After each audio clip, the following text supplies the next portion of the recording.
Henry Cejudo announced that he's unretiring and that he's coming back to the MMA and is gonna fight in the 6 months.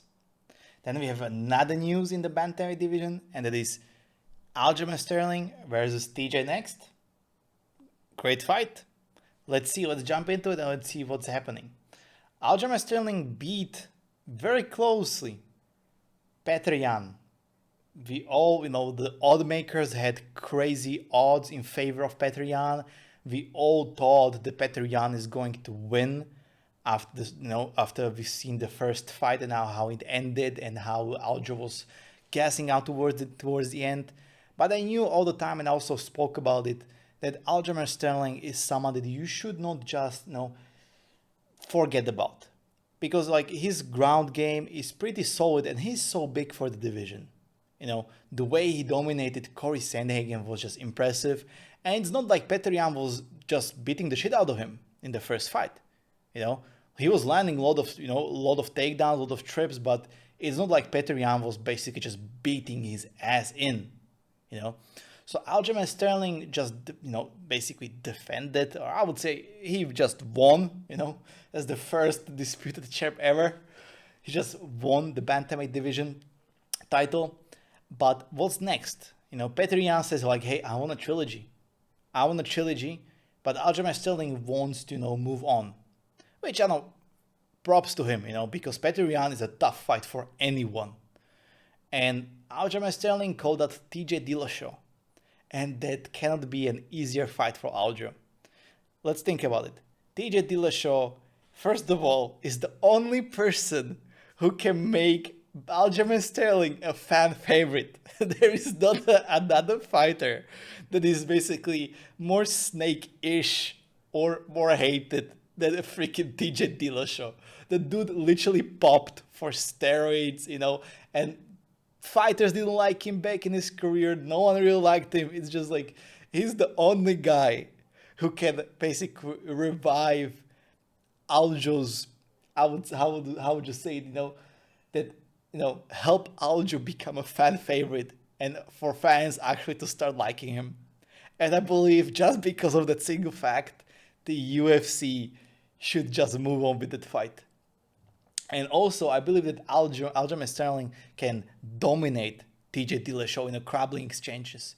And I believe, a dominant win after, the Petr Yan fights could really help him and his career. And maybe, for us, the MMA fans, even though, we were kind of clowning Aljamain Sterling and being kind of rough on him, to be honest, right?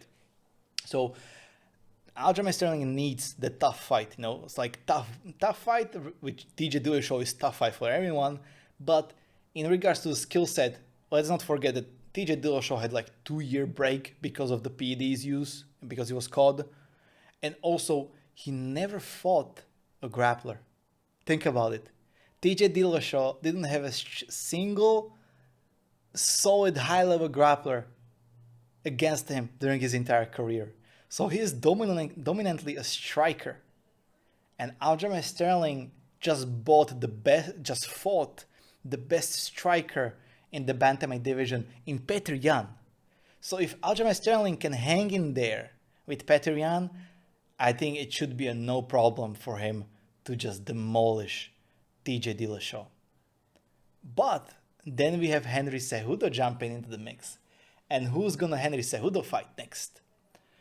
We clearly seen that Dana White doesn't like Henry Cejudo, and he calls himself the Triple C, the Olympic champion, to bantamweight and a Fed like bantamweight champion, and the weight below that.